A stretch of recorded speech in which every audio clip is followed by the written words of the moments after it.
5045 క్యూసెక్కులు వస్తే వీళ్ళు బయటకు పంపించింది కేవలం 300 క్యూసెక్కులు. ఈ మాదిరిగా రిజర్వాయర్ను రెగ్యులేట్ చేయాల్సిన కార్యక్రమం చేయకుండా canal carrying capacity, outflow capacity of the canal ఎటువంటి ముంపుకు గురి కానికుండా 14,000 క్యూసెక్స్ను పంపించగలిగే పరిస్థితి ఉన్నా సరే, మోడర్నైజేషన్ కాస్తో కూస్తో సరిగ్గా జరగలేదు కాబట్టి 14 కాకపోతే దాన్ని 10,000 వేసుకోండి. కనీసం ఆ 10,000 క్యూసెక్లైనా కనీసం ఎటువంటి ముంపుకు కూడా గురి కాకుండా పంపించే పరిస్థితి ఉన్నా కూడా వీళ్ళు ఏం చేశారు? పైనుంచి నీళ్లు వస్తూ ఉన్నా కూడా ఏమాత్రం కూడా లెక్క పెట్టకుండా నిర్లక్ష్య వైఖరితో కేవలం 300 క్యూసెక్లు మాత్రమే మొదలుపెట్టారు. ఇలా వదిలిపెడుతూ ఏకంగా 9వ తారీఖు వచ్చేసరికి రిజర్వాయర్లలో స్టోరేజ్ కెపాసిటీ పూర్తిగా నిండిపోయింది. స్టోరేజ్ కెపాసిటీ పూర్తిగా నింపేశారు. వదలాల్సింది పోయి, మెయింటైన్ చేయాల్సింది పోయి పూర్తిగా నింపేశారు. నింపేసరికి 9వ తారీఖున 45,335 క్యూసెక్లు నీళ్లు ఏలేరు రిజర్వాయర్కు ఇన్ఫ్లో వస్తే వీళ్ళు గత్యంతరం లేక రిజర్వాయర్ కెపాసిటీ పూర్తిగా నిండిపోయింది కాబట్టి కిందికి 21,500 క్యూసెక్లు కిందికి నీళ్ళు వదిలేశారు. మరుసటి రోజు సెప్టెంబర్ 10వ తారీఖున 26,134 క్యూసెక్లు నీళ్లు ఏలేరు రిజర్వాయర్కి వస్తే ఏకంగా 27,275 క్యూసెక్లు నీళ్లు కిందికి వదిలేశారు. నేను అడుగుతా ఉన్నా మిమ్మల్ని, ఇది మ్యాన్ మేడ్ ఫ్లడ్ కాకపోతే ఏమిటయ్యా అని చెప్పి. నేను చెప్పేటివన్నీ కూడా వాస్తవాలు. మీ ఏలేరు రిజర్వాయర్ నుంచి వచ్చిన డేటా ఇది. నిజంగా ఒక బాధ్యత లేని ప్రభుత్వం, ప్రజల పట్ల ఏమాత్రం కూడా మానవత్వం చూపని ప్రభుత్వం, వరదలు వస్తే కనీసం ఎలా హ్యాండిల్ చేయాలనో కూడా కనీసం ఇంకిత జ్ఞానం కూడా లేని ఈ ప్రభుత్వాన్ని ఏమనాలి అని చెప్పి మీరే ఆలోచన చేయమని నేను కోరుతా ఉన్నా. ఇంకొక విషయం కూడా చెప్పదలుచుకున్నా. ఇదే మనిషి చంద్రబాబు నాయుడు గారు అబద్ధాలు చెప్పడంలో గోబెల్స్కు చంద్రబాబు నాయుడు గారు ఏకంగా తమ్ముడు వరుస అవుతాడు. గోబెల్స్కు చంద్రబాబు నాయుడు తమ్ముడు వరుస అవుతాడు. అబద్ధాలు చెప్పడంలో చంద్రబాబు నాయుడు గారి పరిస్థితి, కెపాసిటీ ఏమిటి అని అంటే అబద్ధాలను తాను మ్యానుఫ్యాక్చర్ చేయగలుగుతాడు, చేయడంలో దిట్ట. ఆ మ్యానుఫ్యాక్చర్ చేసిన అబద్ధాన్ని అమ్మగలిగిన కెపాసిటీ కూడా ఎవరికైనా ఉంది ఈ ప్రపంచంలో అని అంటే అది ఒక్క చంద్రబాబుకు మాత్రమే ఉంది. ఆ చంద్రబాబుకు వంతపాడే ఆ ఈనాడు, ఆ ఆంధ్రజ్యోతి, ఆ TV5 వీళ్ళకు మాత్రమే అటువంటి దుర్మార్గమైన కెపాసిటీస్ ఉన్నాయి. ఎందుకు ఈ విషయం చెప్తా ఉన్నానంటే ఇవన్నీ కూడా నేను చెప్పినట్టు వాస్తవం.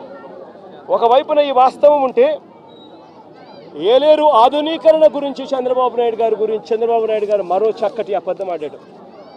అసలు ఏలేరు ఆధునీకరణ, మోడర్నైజేషన్ ఆఫ్ కెనాల్, ఇది మామూలుగా ఒక కెనాల్ను మోడర్నైజ్ చేయాలి అని అంటే ఎప్పుడైనా కూడా ఎప్పుడు అవకాశం ఉంటుంది, ఎప్పుడు వెసులుబాటు ఉంటుందనంటే ఆ కెనాల్లో నీళ్లు ఆపగలిగినప్పుడు, నీళ్లు పారనప్పుడు, లేకపోతే క్రాప్ నీళ్లు డ్యామ్లో నీళ్లు ఉన్నా కూడా చేయాలని అనుకుంటే క్రాప్ హాలిడే డిక్లేర్ చేస్తే తప్ప మోడర్నైజేషన్ కార్యక్రమాలు చేయలేము. 2008 నుంచి ఏలేరు మోడర్నైజేషన్ కార్యక్రమం జరుగుతూనే ఉంది. కొత్తగా చంద్రబాబు నాయుడు గారు చేసేదేమీ లేదు, చేసింది లేదు. 2008లో ఆ దివంగత ప్రీతమ నాయకుడు రాజశేఖర రెడ్డి గారు ఏలేరు రిజర్వాయర్కు సంబంధించి నాన్నగారు మోడర్నైజేషన్కు శ్రీకారం చుట్టాడు. అప్పట్లో 138 కోట్ల రూపాయలు కేటాయిస్తూ ఆ దివంగత నేత ప్రీతమ నాయకుడు రాజశేఖర రెడ్డి గారు నాన్నగారు ఏలేరు కెనాల్కు సంబంధించిన మోడర్నైజేషన్ కార్యక్రమం చేపట్టాడు. నాన్నగారు చనిపోయిన తర్వాత మళ్ళీ ఆ కార్యక్రమం ఎవరు పట్టించుకోలేదు. చంద్రబాబు నాయుడు వచ్చాడు 2014లో. ఆయన ఏమైనా పట్టించుకున్నాడా? 295 కోట్లకు అంచనాలు పెంచాడు. మరి ఆయన 5 ఏళ్ళు ఉన్నాడు కదా, మరి ఎందుకు చేయలే అంటున్నా. ఆయన కాలంలో కరువు, కనీసం ఈ మాదిరిగా అన్న వర్షాలన్నా ఎక్కువ పడతా ఉండి రిజర్వాయర్లు పూర్తిగా నిండిపోయి ఉన్నాయి. రిజర్వాయర్లు నిండున్నాయి కాబట్టి రైతులకు కెనాల్ నుంచి నీళ్లు పంపకపోతే రైతులకు ఇబ్బంది కలుగుతుంది, నీళ్లు ఉండి రైతులు వ్యవసాయం చేయలేని పరిస్థితిలోకి పోతారు అన్న పరిస్థితి అప్పట్లో కూడా లేదు. చంద్రబాబు నాయుడు గారు కరువు ఇద్దరు కవలలే. ఆ చంద్రబాబు నాయుడు గారు 5 సంవత్సరాలు కూడా పరిపాలన చేశాడు, అంతా కరువే. మరి 295 కోట్లకు అంచనాను ఆయన పెంచిన వ్యక్తి 5 ఏళ్ళు టైం ఉన్నది. 2015 ఏప్రిల్లో అంచనా వ్యయాన్ని 295 కోట్లకు కమిషన్ల కోసం పెంచాడు. మరి పెంచిన ఆ వ్యక్తి ఎందుకు చేయలేదని అడుగుతా ఉన్నా. 2008 నుంచి 2023 దాకా, అంటే మా ప్రభుత్వం దాకా కూడా, ఇంకా మా ప్రభుత్వంలో వైఎస్ఆర్సీపీ ప్రభుత్వంలో ఇంకా చేయలేకపోయే మోడర్నైజేషన్ అనుకున్నంత వేగంగా అనేదానికి కారణమన్నా ఉంది. కారణం ఏమిటంటే ప్రతి సంవత్సరము బ్రహ్మాండమైన వర్షాలు పడతా ఉన్నాయి, రిజర్వాయర్లు పూర్తిగా నిండున్నాయి. ఆ టైంలో క్రాప్ హాలిడే డిక్లేర్ చేసి, రిజర్వాయర్ నిండుగా పెట్టి క్రాప్ హాలిడే డిక్లేర్ చేసి రైతులను ఇబ్బంది పాలు చేయడం ఇష్టం లేక కొద్దో గొప్ప మోడర్నైజేషన్ కార్యక్రమంలో కొద్దో గొప్ప మేము అనుకున్నంత వేగంగా చేయలేకపోయి ఉండొచ్చు. కానీ చంద్రబాబు నాయుడు గారి హయాంలో అంత కరువే ఉన్నప్పుడు ఆయన ఎందుకు చేయలేదని అడుగుతా ఉన్నా. ఆ 5 సంవత్సరాలు ఏమాత్రం చేశాడు అని అడుగుతా ఉన్నా. 2008 ఆ దివంగత నేత ప్రీతమ నాయకుడు రాజశేఖర రెడ్డి గారి హయాం నుంచి 2023-24 జగన్మోహన్ రెడ్డి గారి హయాం వరకు, జగన్ హయాం దాకా, మధ్యలో చంద్రబాబు హయాంతో కూడా కలుపుకుంటే కూడా ఇది కెనాల్ మోడర్నైజేషన్ కాబట్టి పంటలు అప్పుడప్పుడు ఆపుకుంటూ క్రాప్ హాలిడే డిక్లేర్ చేస్తూనే మోడర్నైజేషన్ చేయాల్సి వస్తుంది ఒకవేళ రిజర్వాయర్లో నీళ్లు ఉన్న పరిస్థితి అయితే. ఇటువంటి పరిస్థితుల్లో ఈ మొత్తం సంవత్సరాలు కలిపి 2015 నుంచి 2023-24 దాకా చూసుకుంటే కూడా ఈ 9 ఏళ్ళు కలిపితే కూడా అందరి ప్రభుత్వాలలో కూడా ఖర్చు పెట్టింది ఎంత అనంటే కేవలం 95 కోట్ల రూపాయలు. మరి నేను అడుగుతా ఉన్నా, మరి ఇది ఏమాత్రం ఇంకిత జ్ఞానం ఉన్న ఈ చంద్రబాబు నాయుడు గారు ఈ మాదిరిగా అబద్ధాలు ఆడడం ధర్మమేనా అని అడుగుతా ఉన్నా. ఒకవైపున ఏలేరు రిజర్వాయర్కి సంబంధించి ఫ్లడ్ కుషన్ మేనేజ్మెంట్లో పూర్తిగా విఫలమై కావాలని ఒక మ్యాన్మేడ్ ఫ్లడ్ క్రియేట్ చేసి రైతులందరినీ కూడా ఇబ్బంది పాలు చేసి, ప్రజలందరినీ ఒకవైపున ఇబ్బంది పాలు చేసి ఇంకా వేలెత్తి చూపిస్తాడు జగన్ మీద. నేను అడుగుతా ఉన్న, చంద్రబాబు నాయుడు గారు ప్రభుత్వం వచ్చి దాదాపు 4 నెలలు అయిపోయింది. ఇప్పటికైనా కూడా చంద్రబాబు నాయుడు గారి హయాంలో ఏదన్నా జరుగు, ఎక్కడన్నా జరుగు, ఏమన్నా జరుగు, దానికి కారణం జగన్ అంటాడు. ఎక్కడేమన్నా జరుగు, కారణం జగన్. విజయవాడలో వరదలు వచ్చినా జగన్, ఏలేరు రిజర్వాయర్ వచ్చినా జగన్, ఆంధ్ర రాష్ట్రంలో కోవిడ్ వచ్చినా జగన్. చంద్రబాబు నాయుడు గారి హయాంలో చంద్రబాబు నాయుడు గారు ఏమి చేయలేకపోయినా కారణం జగన్ జగన్ జగన్ జగన్ జగన్ జగన్. అయ్యా చంద్రబాబు, 4 నెలలు అయిపోయినాయా నీ ప్రభుత్వం వచ్చి? ఇంకా జగన్ జగన్ జగన్ జగన్ అని చెప్పి జగన్ నామం చేయడం కాదు నువ్వు చేయాల్సింది, రాష్ట్ర ప్రజలకు నిజాయితీతో పాలన చేయడం నేర్చుకొని అడుగుతా ఉన్నా. రాష్ట్ర ప్రజలకు న్యాయంగా ధర్మంగా ఇవ్వాల్సింది ఇచ్చే కార్యక్రమం మీద ధ్యాస పెట్టుకొని అడుగుతా ఉన్నా. ఇదే పెద్ద మనిషి చంద్రబాబు నాయుడు గారి హయాన్ని ఒక్కసారి చెప్తా ఉన్నా. ఈరోజు నేను అడుగుతా ఉన్నా, రైతుల విషయానికి ఇదే రైతుల విషయానికి సంబంధించి నేను చెప్తా ఉన్నా. ఇదే పెద్ద మనిషి చంద్రబాబు నాయుడు గారి హయాంలో ఒక్కసారి పరిస్థితి ఎలా ఉంది అని గమనించమని అడుగుతా ఉన్నా. ఇంతవరకు ఈరోజు ఈ క్రాప్ కార్యక్రమం జరగడంలా ఆర్బీకే వ్యవస్థ పూర్తిగా నిర్వీర్యమైపోయింది. సచివాలయాలలో ఈరోజు పూర్తిగా నిర్వీర్యం చేసి సచివాలయాలను వదిలేశారు. వాలంటీర్ వ్యవస్థ కనుమరుగైపోయింది. రైతులకు ఇవ్వాల్సిన ఉచిత పంటల బీమా గాలికి వదిలేశాడు. రైతుల తరపున కట్టాల్సిన ఇన్సూరెన్స్ ప్రీమియం కట్టకుండా వదిలేశాడు. నేను అడుగుతా ఉన్నాను ఇదే పెద్ద మనిషి చంద్రబాబు నాయుడు గారిని, ఈ క్రాప్ ఏమైందయ్యా అని అడుగుతా ఉన్నాను. గ్రామ సచివాలయాల్లో పెట్టాల్సిన సోషల్ ఆడిట్లో పెట్టాల్సిన లిస్టులు ఏమైనాయా అని అడుగుతున్నాను. ఆర్బీకే వ్యవస్థ ఏమైందయ్యా అని అడుగుతా ఉన్నాను. ఇదే పెద్ద మనిషి చంద్రబాబు నాయుడు అడుగుతా ఉన్నాను. వ్యవసాయ సీజన్ మొదలయ్యేసరికి రైతు భరోసా ఇచ్చే కార్యక్రమం ఏమైందయ్యా అని అడుగుతా ఉన్నాను. వ్యవసాయ సీజన్ మొదలయ్యేసరికి రైతులకు ఇవ్వాల్సిన 0 వడ్డీ ఏమైందయ్యా చంద్రబాబు అని అడుగుతా ఉన్నాను. రైతులకు ఇవ్వాల్సిన పెట్టుబడి సహాయం గతంలో జగనే ఉండి ఉంటే 13,500 ఖరీఫ్ సీజన్ మొదలయ్యే టయానికి రైతన్నల చేతిలో పడేది. ఈయన 20,000 ఇస్తానన్నాడు. 20,000 ఇస్తానన్న పెద్ద మనిషి ఆ 13,500 ఎగిరిపోయింది, 20,000 గాలికి ఎగిరిపోయింది.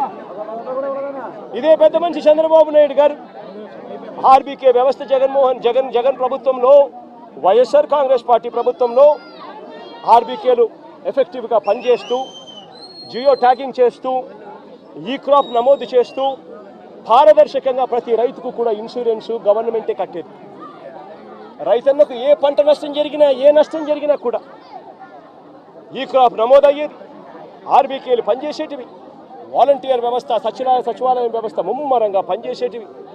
ఇన్పుట్ సబ్సిడీ ఏ సీజన్ ముగిసేలోగానే, ఆ సీజన్ ముగిసేలోగానే ఇన్పుట్ సబ్సిడీ ఇచ్చే కార్యక్రమం జరిగేది.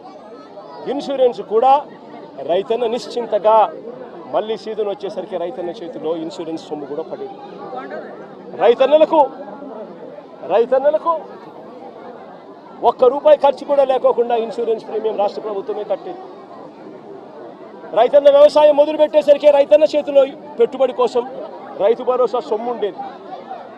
నేను అడుగుతా ఉన్నా, ఈరోజు దేశంలో ఎక్కడా లేని విధంగా వైఎస్ఆర్ కాంగ్రెస్ పార్టీ ప్రభుత్వంలో, జగనన్న ప్రభుత్వంలో ప్రతి రైతుకు కూడా ఇలాంటి నష్టం గతంలో జరిగి ఉంటే గతంలో రైతన్నకు ఎంత వచ్చేది అని చెప్పి ఒక్కసారి ఆలోచన చేయమని చెప్పి నేను కోరుతా ఉన్నా ప్రతి ఒక్కరిని కూడా. ఇదే జగన్ ప్రభుత్వంలో జరిగి ఉంటే రైతన్నకు ఏమేం మేలు జరిగి ఉండేటివే తెలుసా? ఈ పాటికే రైతన్నకు సీజన్ స్టార్ట్ అవుతూనే, ఖరీఫ్ సీజన్ స్టార్ట్ అవుతూనే రైతన్నకు రైతు భరోసా కింద, పెట్టుబడి సహాయం కింద రైతన్న చేతిలో ₹13,500 రైతన్నకు భరోసా ఇస్తూ నిలబడేది. సీజన్ ముగిసేలోగానే పెట్టుబడికా సహాయం ఒకటే కాదు రైతన్నకు గతంలో చంద్రబాబు నాయుడు గారి హయాంలో విపత్తులు వస్తే హెక్టార్కు ₹15,000 మాత్రమే ఇస్తా ఉన్న పరిస్థితులు. అది కూడా తప్పుడు మాటలు మాట్లాడాడు, అబద్ధాలు మాట్లాడాడు. ఆయన హయాంలో ఎక్కువ ఇస్తా ఉన్నారంట, జగన్ వచ్చిన తర్వాత తగ్గించాడు. అది కూడా అబద్ధమే. ఆయన హయాంలో హెక్టార్కు 15,000 ఇస్తా ఉంటే జగన్ వచ్చిన తర్వాత, వైఎస్ఆర్సీపీ ప్రభుత్వం వచ్చిన తర్వాత దాన్ని 17,000 చేసింది హెక్టార్. అదే జగన్ ఉండింటే, ఇటువంటి విపత్తి వచ్చిందంటే ఒకవైపు రైతుకు పెట్టుబడి కోసం రైతు భరోసా కింద 13,500 సొమ్ము వచ్చేది, రైతుకు ₹17,000 హెక్టార్ కంటే దాదాపుగా ₹7,000 హెక్టార్కు, ఎకరాకు ₹7,000 రైతుకు ఇన్పుట్ సబ్సిడీ కూడా వచ్చేది. ఎప్పుడే ఇమీడియట్గా సీజన్ ముగిసేలోగానే రైతన్నకు ఇదే ఈస్ట్ గోదావరి జిల్లాలోనే ఒక్కొక్క రైతన్నకు ఒక్కొక్క ఎకరాకు ఇన్సూరెన్స్ ప్రీమియం రాష్ట్ర ప్రభుత్వమే ఉచితంగా కట్టినందువలన ఒక్కొక్క రైతన్నకు ₹24,000 నుంచి ₹29,000, ₹24,000 నుంచి ₹29,000 ఇన్సూరెన్స్ సొమ్ము రైతన్నకు పడేది. రైతన్న ఇదే సమయానికి వచ్చేసరికి రైతన్నకు 0 వడ్డీ కింద డబ్బులు కూడా రైతన్న ఖాతాలో జమ అయ్యేది. నేను అడుగుతా ఉన్నా, ఇటువంటి విపత్తే రైతన్నకు జగన్ హయాంలో వచ్చినుంటే, వైఎస్ఆర్సీపీ ప్రభుత్వ హయాంలో వచ్చినుంటే ₹13,500 రైతన్నకు రైతు పెట్టుబడి సహాయం, ₹24,000 నుంచి ₹29,000 రైతన్నకు ఇన్సూరెన్సు, ₹7,000 రైతన్నకు ఇన్పుట్ సబ్సిడీ, 0 వడ్డీ కింద ప్రతి రైతన్నకు కనీసం ₹4,000, ₹3,000 కనీసం 0 వడ్డీ కింద డబ్బు వచ్చేది. అన్నీ లెక్కేసుకుంటే రైతన్నకు కనీసం అంటే 40,000 నుంచి ₹45,000 రైతన్నకు ప్రతి ఎకరాకు వైఎస్ఆర్ కాంగ్రెస్ పార్టీ ప్రభుత్వమే ఉండింటే, జగనే ఉండింటే ప్రతి రైతన్నకు వచ్చేది. కానీ ఈ పెద్ద మనిషి ఏం చేస్తూ ఉన్నాడు? ఆలోచన చేయమని అడుగుతా ఉన్నా. జగన్ 7,000 ఇస్తా ఉన్నాడు, నేను 10,000 ఇస్తా ఉన్నాడు, నేను 10,000 ఇవ్వబోతున్నాను అని చెప్తా ఉన్నాడు. ఆయన 10,000 ఇవ్వబోతా ఉన్నాడు. ఎవరికి ఇస్తా ఉన్నాడు? కనీసం ఈ క్రాప్ చేశారా? సోషల్ ఆడిట్ పెట్టారా? మళ్ళీ తెలుగుదేశం పార్టీ కార్యకర్తలు, మళ్ళీ తెలుగుదేశం పార్టీ జన్మభూమి కమిటీలు వాళ్ళ చుట్టూ తిరగాలి. వాళ్ళు ఎవరు పేరు చెప్తే వాళ్ళకు మాత్రమే వస్తుంది.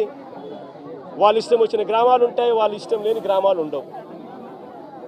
పారదర్శకత ఎక్కడా లేకుండా పోయింది. 10,000 ఇస్తానంటున్నాడే తప్ప రైతులకు రావాల్సిన ఇన్సూరెన్స్ గురించి మాట్లాడు.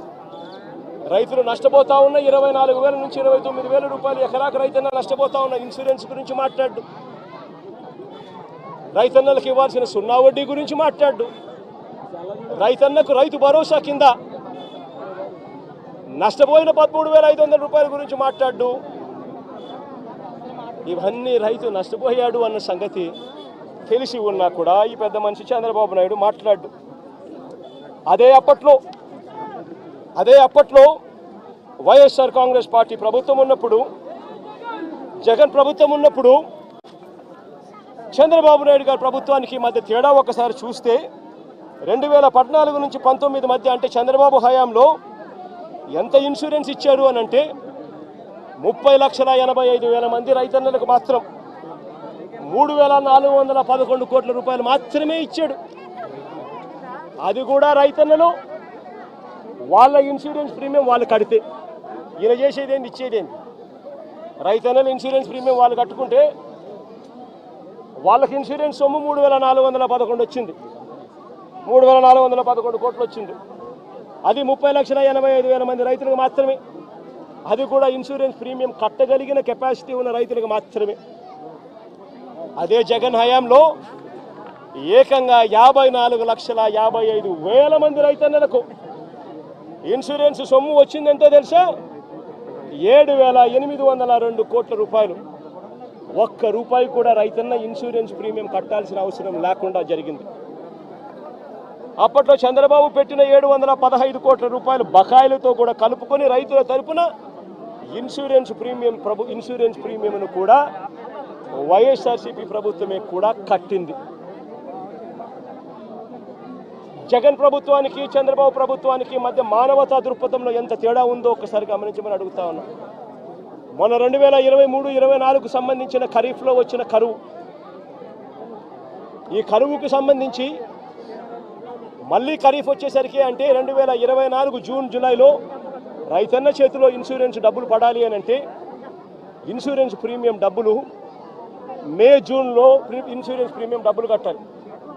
1,278 కోట్ల రూపాయలు చంద్రబాబు నాయుడు గారు ముఖ్యమంత్రిగా ఉన్నాడు. రైతుల తరపున జూన్లో కట్టాల్సిన 1,278 కోట్ల రూపాయల ప్రీమియం తాను కట్టకపోవడం వల్ల 2023-24 సంబంధించిన ఖరీఫ్కి సంబంధించిన రైతులకు రావాల్సిన ఇన్సూరెన్స్ సొమ్మును కూడా చంద్రబాబు నాయుడు రాకుండా అడ్డుకుంటా ఉన్నాడు.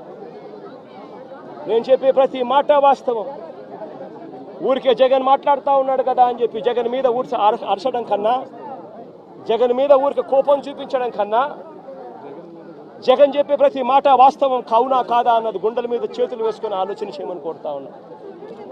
ప్రతి మాట వాస్తవం చెప్తా ఉన్నప్పుడు నువ్వు చేయాల్సిన పని ఏముంది? ప్రజలకు క్షమాపణ చెప్పాలి, చేసిన తప్పు ఇది అని చెప్పి ఒప్పుకోవాలి, ఒప్పుకొని ప్రజలకు మేలు చేసేదానికి అడుగులు ముందుకు వేయాలి. కానీ ఇవాళ అలాంటి ఆలోచనలు కానీ అలాంటి మంచి కానీ ఈరోజు ఎక్కడా కూడా జరగడం లేదు. ఒక్క రైతు భరోసా కింద సొమ్ము కింద మాత్రమే జగనన్న ప్రభుత్వంలో వైఎస్ఆర్సీపీ ప్రభుత్వంలో 13,500 రూపాయలు చొప్పున ప్రతి రైతన్నకు ఇచ్చిన సొమ్మే 53,58,000 మంది రైతన్నలకు అక్షరాల 34,288 కోట్ల రూపాయలు ఒక్క రైతు భరోసా సొమ్మే. ఈ పెద్ద మంచి చంద్రబాబు నాయుడు ఏమన్నాడు? ఎన్నికలప్పుడు ఏమన్నాడు? తాను తన ఎమ్మెల్యేలు డోర్ టు డోర్ క్యాంపెయిన్ చేసేటప్పుడు ఏమన్నాడు? ఇంట్లోకి పోతే రైతన్న కండువా వేసుకొని ఇంట్లో నుంచి బయటకు వస్తా ఉంటే ఏమన్నాడు? చంద్రన్న వస్తాడు 20,000 ఇస్తాడు. జగన్ అయితే 13,500 కదా, 20,000 ఇస్తాడు. అదే చిన్న చిన్న పిల్లలు కనపడితే ఏమనేవాడు? అదే ఇంట్లో చిన్న చిన్న పిల్లలు కనపడితే ఏమనేవాడు? నీకు 15,000. చిట్టి తల్లి ఇట్రామ్మా, ఇట్రా తల్లి, ఇటు ఇటు ఇటు ఇటు ఇటు ఇటు దగ్గరకు వచ్చి దగ్గరకు వచ్చి దగ్గరకు వచ్చాయి దగ్గరకు వచ్చి దగ్గరకు వచ్చి దగ్గరకు వచ్చాయి ఇటు ఇటు ఇటు ఇటు ఇటు నీకు 15,000. ఇదిగో నీ తమ్ముడికి నీకు 15,000. అదిగో నీ తమ్ముడికి ఇంకో తమ్ముడి దగ్గరకు వచ్చినా దగ్గరకు వచ్చినా నీకు కూడా 15,000. నీకు ఇంకో పాప నీకు కూడా 15,000. సంతోషమా? అని చంద్రబాబు అనేవాడు. అదే జగన్ అయితే అమ్మఒడి కింద కేవలం అమ్మ ఖాతాలో 15,000 మాత్రమే వేస్తాడు. అదే చంద్రబాబు అయితే సూపర్ 6లో చెప్పాడు నీకు 15,000, నీకు 15,000, నీకు 15,000, నీకు 15,000 అని చెప్పాడు అని పిల్లలను మోసం చేశాడు, అక్క చెల్లెమ్మలను మోసం చేశాడు. ఆ ఇంట్లో నుంచి వాళ్ళ అమ్మ బయటకు వస్తే వాళ్ళ అమ్మ, వాళ్ళ చిన్నమ్మ, ఇటువంటి వాళ్ళు ఎవరైనా బయటకు వస్తే, నీ పేరేం పేరు తల్లి? నందిని లాంటి తల్లి బయటకు వస్తే ఇంట్లో నుంచి ఆ తల్లిని చూపించి ప్రతి మహిళకు 18 సంవత్సరాలు నిండిన ప్రతి మహిళకు మా చంద్రన్న సూపర్ 6లో చెప్పాడు ప్రతి మహిళకు నెలకు 1,500 రూపాయలు చెప్పున సంవత్సరానికి 18,000.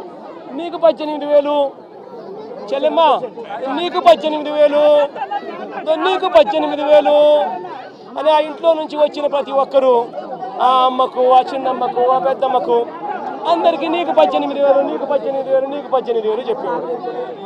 అందరితో ఆగిపోయాడా? ఆ ఇంట్లో నుంచి 50 ఏళ్ళ పై చిలుకు గల మహిళ ఎవరైనా బయటకు వస్తే, మా అమ్మ వయసులో ఉన్న ఎవరైనా బయటకు వస్తే, మా అమ్మలంటమ్మ బయటకు వస్తే వీళ్ళకేమనేవాడు? జగన్ అయితే నీకు 18,000 ఇస్తాడు, మా చంద్రన్ అయితే నీకు 48,000 ఇస్తాడు అని చెప్పి అమ్మను మోసం చేశాడు. ఇంట్లో నుంచి ఒక 20 ఏళ్ళ పిల్లోడు బయటకు వస్తే ఏమనేవాడు? నీ పేరేం పేరమ్మా? ప్రకాష్. ఇట్లా ఇంట్లో నుంచి బయటకు వస్తే ఏమనేవాడు? ప్రకాష్ నీకు నెలకు 3,000, నీకు సంవత్సరానికి 36,000 నిరుద్యోగ వృత్తి నీకు ఇస్తాను. నేను అడుగుతా ఉన్నానయ్యా, ఎన్నికలు అయిపోయి 4 నెలలు అయిపోయింది, ప్రజలందరూ ఎదురు చూస్తూ ఉన్నారు. పిల్లలు బడులకు కూడా పోవడం మొదలుపెట్టాడు, బడులకు పోతా ఉన్నారు పిల్లలు. బడి పోయింది, ఇంతకుముందు వచ్చే అమ్మఒడి పోయింది. వ్యవసాయం చేస్తూ ఉన్న రైతులు ఉన్నారు, ఇంతకుముందు వచ్చే రైతు భరోసా సొమ్ము పోయింది. ఇంతకుముందు చేయూత వచ్చేది, చేయూత పోయింది. సున్నా వడ్డీ పోయింది. ఆసరా ఇంతకుముందు జగన్ కరికరంతో అది కూడా మంచి చేశాడు, దాని గురించి అట్టాగా ఊసేయలేదు. నేను అడుగుతా ఉన్నా, ఇంత అన్యాయంగా ఒకవైపున అందరినీ మోసం చేస్తూ, మరోవైపున వాళ్ళ స్కూళ్ళకు వెళ్ళేటప్పుడు వాళ్ళ స్కూళ్ళల్లో వాళ్ళు తినే వాళ్ళ గోరుముద్ద ఈరోజు నిర్వీర్యం అయిపోయింది. ఈరోజు గోరుముద్ద కోసం మంచి తిండి లేక పిల్లలు ఈరోజు హాస్పిటలైజ్ అవుతున్నారు, స్ట్రైకులు చేస్తూ ఉన్నారు. గోరుముద్ద ఈ పిల్లలది గాలికి ఎగిరిపోయింది. ఈ పిల్లలకు సంబంధించిన నాడు నేడు ఆగిపోయింది. ఈ పిల్లలకు ఇంగ్లీష్ మీడియం చెప్పే టోఫుల్ క్లాసులు, 3వ తరగతి నుంచి చెప్పే టోఫుల్ క్లాసులు ఆపేశారు. ఈ పిల్లలకు తల్లులకు ఇవ్వాల్సిన అమ్మఒడి పూర్తిగా ఎగిరిపోయింది. వైద్యం చూసి మార్చిలో ఎన్నికల కోడ్ వచ్చేసింది, అంతే. జనవరి నుంచి ఇప్పటిదాకా 2,000 కోట్ల పైచులకు ఆరోగ్యశ్రీ బిల్లులు పెండింగ్. ఆరోగ్య ఆసరా ఊసేలేదు. 104, 108కి సంబంధించిన జీతాలు చంద్రబాబు ముఖ్యమంత్రి అయిన తర్వాత వాళ్ళకు జీతాలు రాలా. నీ పేరేం పేరు? సుధీర్ లాంటి ఎవరైనా పిల్లోడు, ఇంజనీరింగ్ చదువుతా ఉన్న పిల్లోడు ఎవరైనా, డిగ్రీ చదువుతా ఉన్న పిల్లోడు ఎవరైనా కనిపిస్తే ఆ పిల్లాడికి జగన్ ప్రభుత్వంలో విద్యా దీవెన కింద ప్రతి 3 నెలలకు ఒకసారి, 3 నెలలు అయిపోయిన వెంటనే సుధీర్కు వాళ్ళ తల్లి ఖాతాల్లోనూ, సుధీర్ బ్యాంక్ అకౌంట్ ఖాతాల్లోనూ, జాయింట్ అకౌంట్లో వెంటనే విద్యా దీవెన కింద ఫీజులకు సంబంధించిన సొమ్ము పడిపోయింది. ఈరోజు ఏమైతా ఉంది? జనవరి, ఫిబ్రవరి, మార్చికి సంబంధించిన క్వార్టర్కి సంబంధించి విద్యా దీవెన ఎగిరిపోయింది. ఏప్రిల్, మే, జూన్కు సంబంధించిన క్వార్టర్కి సంబంధించి విద్యా దీవెన ఎగిరిపోయింది. జూలై, ఆగస్ట్, సెప్టెంబర్కి సంబంధించిన విద్యా దీవెనకు సంబంధించిన క్వార్టర్కి సంబంధించిన విద్యా దీవెన కూడా ఎగిరిపోయింది. ప్రతి ఏప్రిల్లో వసతి దీవెన సుధీర్కి అందేది, సుధీర్ తల్లికి అందేది, తన బోర్డింగు, తన లాడ్జింగ్ ఎక్స్పెండిచర్ కోసం. అది కూడా ఎగిరిపోయింది. ప్రతి పథకము జగన్ హయాంలో, వైఎస్ఆర్సీపీ ప్రభుత్వంలో ఏ పథకం కోసము ఎవరు లంచాలు ఇవ్వాల్సిన పని లేకుండా ప్రతి పథకము డోర్ డెలివరీ జరిగింది. పెన్షన్ కావాలన్నా డోర్ డెలివరీ, పథకం కావాలన్నా డోర్ డెలివరీ, రేషన్ బియ్యం కావాలన్నా డోర్ డెలివరీ జరిగింది. ఈరోజు ఏం జరుగుతూ ఉంది? ఈరోజు పెన్షన్ కావాలన్నా, ఇవ్వని పథకాలను సైతం లంచాలు తీసుకోవాలన్నా, పెన్షన్ కావాలన్నా కూడా ఈరోజు జన్మభూమి కమిటీకి సంబంధించిన, తెలుగుదేశం పార్టీకి సంబంధించిన నాయకుల ఇంట్లో సచివాలయ సిబ్బంది అక్కడికి పోయి ఆ నాయకుడి ఇంట్లో పెన్షన్ను పంచుతారు. మేము ఎందుకయ్యా తెలుగుదేశం పార్టీ నాయకులు ఇంటికి మేము ఎందుకు పోవాలి అనేవాడు 2 నెలలు అలా రాకపోతే పెన్షన్ కట్ జరుగుతూ ఉందా లేదా నేను అడుగుతా ఉన్నా. ప్రతి విషయంలోనూ అబద్ధం. గవర్నెన్స్ పూర్తిగా గాలికి ఎగిరిపోయింది. ఈరోజు తెలుగుదేశం పార్టీకి సంబంధించిన వ్యక్తులు ఏం చేసినా కూడా పోలీసులు అడిగే పరిస్థితిలో లేరు. ఎవరైనా పోలీస్ స్టేషన్కి వెళ్ళి కేసు పెడితే చాలు రివర్స్ కేసు పెట్టిన వ్యక్తి మీద రివర్స్ కేసులు పెట్టే పరిస్థితి ఈరోజు ఉంది. ఈరోజు రాష్ట్రంలో అతలాకుతలమైన పరిస్థితుల మధ్య ఈరోజు రాష్ట్రం పరిపాలన జరుగుతూ ఉంది. ఆశ్చర్యం కలిగించే విషయాలు నేను అడుగుతా ఉన్నా. దారి పొడుగునా ఈరోజు వచ్చేటప్పుడు అడిగిన మీ గ్రామానికి సంబంధించి వరదలో మీరంతా ముంపులో ఉన్నారు. వరుసగా మీకు ఫ్లడ్ అలర్ట్స్ ఉన్నాయి. 1వ తారీఖు నుంచి 9వ తారీఖు దాకా నీళ్లు విపరీతంగా ఉంటాయని చెప్పి తెలుసు. రిపోర్ట్లు ఉన్నాయి మీ దగ్గర. మరి వీళ్ళందరికీ కూడా రిలీఫ్ సెంటర్లకు షిఫ్ట్ చేయాలన్నా లేదా? వీళ్ళందరినీ రిలీఫ్ సెంటర్లకు షిఫ్ట్ చేయాలన్నా లేదా? అడగండి వీళ్ళందరినీ. వీళ్ళలో ఎవరినైనా ఒక్కరినైనా రిలీఫ్ సెంటర్లకు షిఫ్ట్ చేశారా? ఎవరైనా వాళ్ళందరినీ చూసుకున్నారా?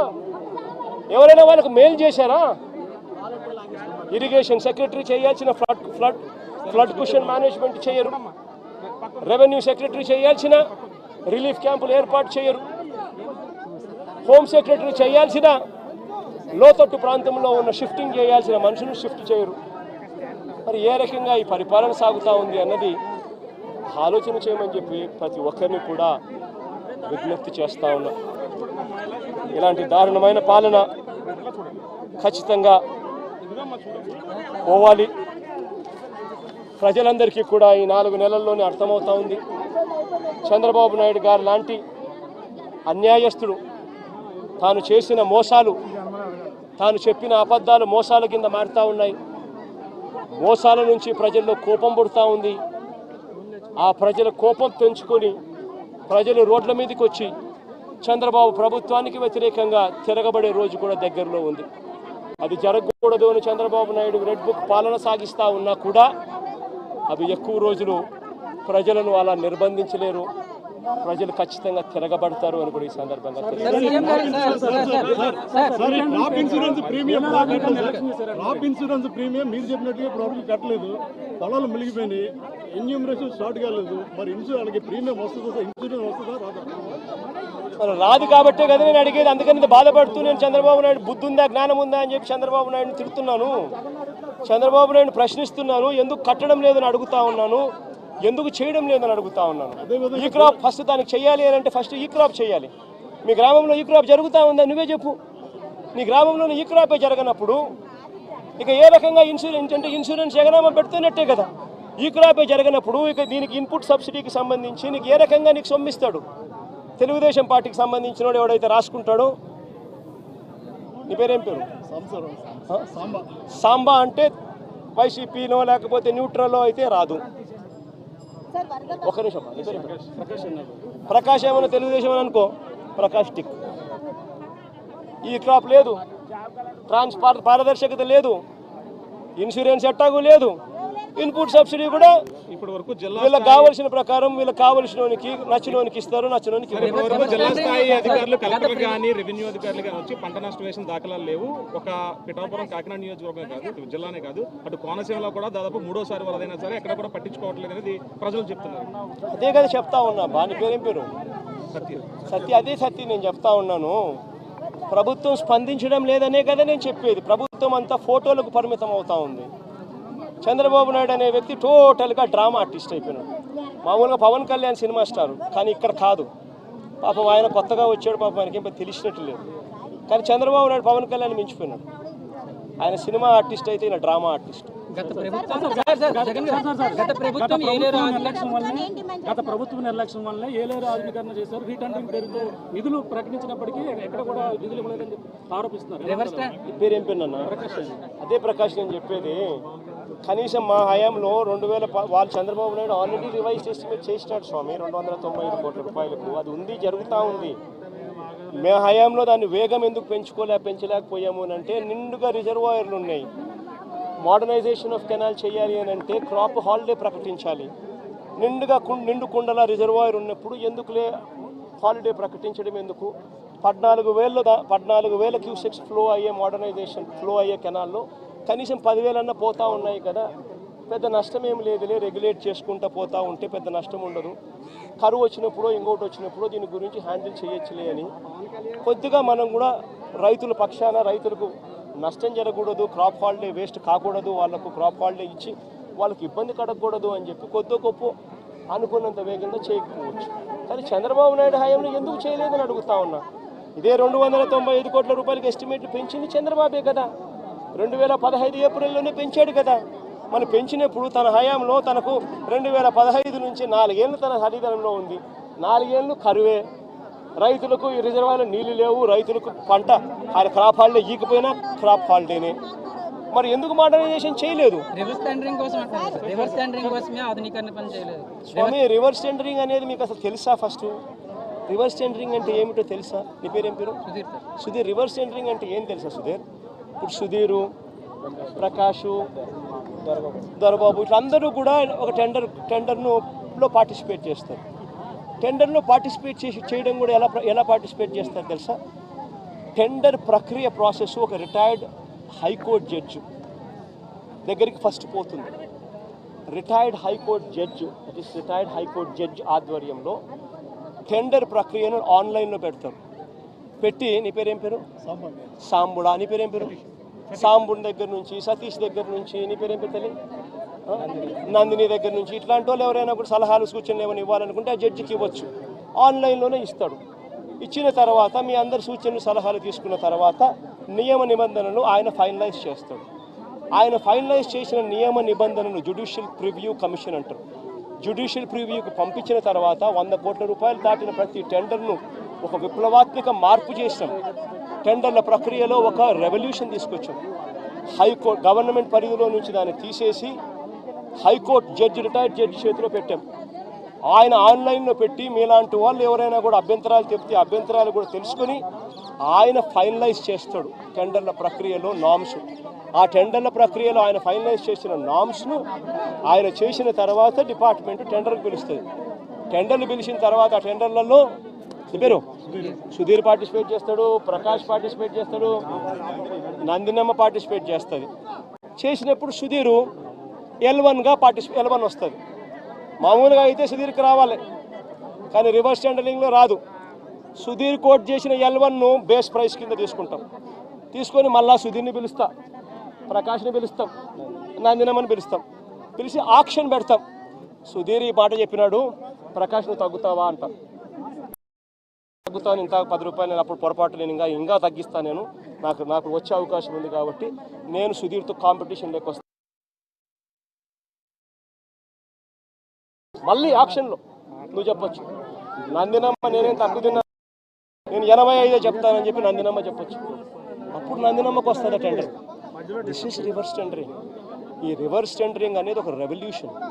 ఈ రివర్స్ టెండరింగ్ అనేది టెండర్లలో ఒక ఫిక్స్ చేసి, బిడ్స్ అన్ని ఫిక్స్ చేసి, క్వాలిఫికేషన్స్ అన్ని ఫిక్స్ చేసి, ఎవరిని పార్టిసిపేట్ చేయకోకుండా వాళ్ళందరినీ కట్టడి చేసి ప్రక్రియను పూర్తిగా ఆపేసే కార్యక్రమం రివర్స్ టెండరింగ్. సార్, ప్రధానంగా